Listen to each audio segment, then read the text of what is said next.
marka ay dhalato bisha barakeysan ee Ramadaan waxa isbedela habka iyo jadwalka shaqo ee ay markaas umadu wax u qabsanaysay bishan barakeysan ee Ramadaan dadka qaar waxay u sameeysaa fursado shaqo oo si gaar ah ula socda bisha barakeysan ee Ramadaan kuwan waa dumar sameynaya sambuuska iyo sidoo kale alaabta loo isticmaalo sambuuska marka la sameynayo ganacsigooda ayaa kor u kaca bishan marka ay dhalato sanad walba waxaana arintan iiga warantay Xalimo Faarax oo haweenka xirfadan la kamid ah oo aan ku booqday suuqa wallahi jaaniska aan rajayno waa bisha Ramadaan inaan ka faa'iideysano waxyaabihii iid aan mustacmalaadka aan sameyn lahayn aan ka faa'iidno inta macnaha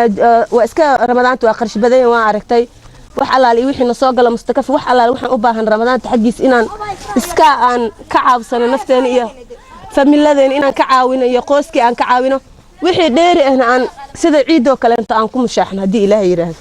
hada qof walba xirfad buu yaqaan qof walba xirfad buu macnaha uu ku kalsoon yahay Soomaa anaga xirfadda noo fudud xilliga Ramadaanta markii la gaaro jaaniska aan ka faa'iideysano waa sida fooliyada gabdhaha walaalaheena oo u baahan inaan ayagana uga faa'iideyno annagana aan ku faa'iidno waxaan hadda shaqadan aan ku jirno dad baa sugaya oo iskale tani waa Marwo Sacdiye oo diyaarinaysa afurka qoyskeeda waxayna sheegaysaa in shaqada la qabto bisha barakeysan ee Ramadaan ay ka duwan tahay shaqooyinkii ay qaban jireen bilaha kale haweenku Marwo Sacdiye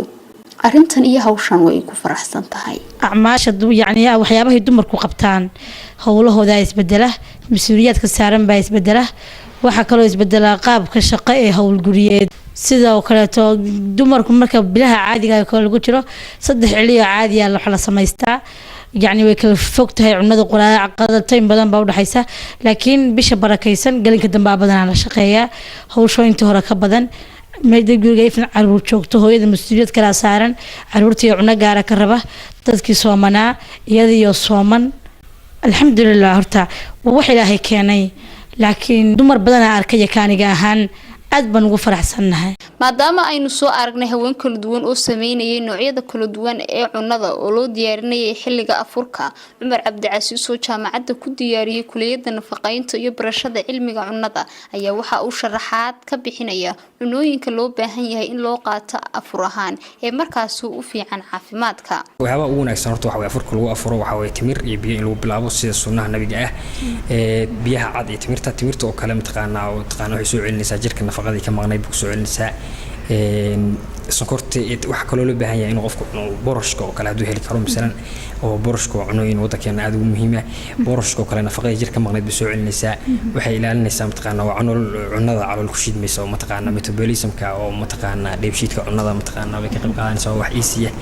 cunooyinkan fudud baa fiican afurka lagu bilaabo si mataqaanaa oo qofku uu u dareemin culays isla markaba oo isu cunooyinka waaweyn ugu horreysaagan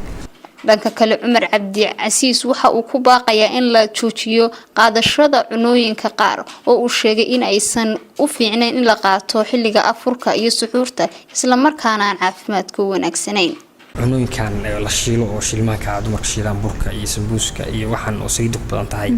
iyo sonkortu ma wanaagsana gabi ahaanba in mataqaana qofku iska daayaan kula talinayn khibrad caafimaad soo kula talinaysa Sacdiye Daahir wararka warbaahinta SBC magaalada Garowe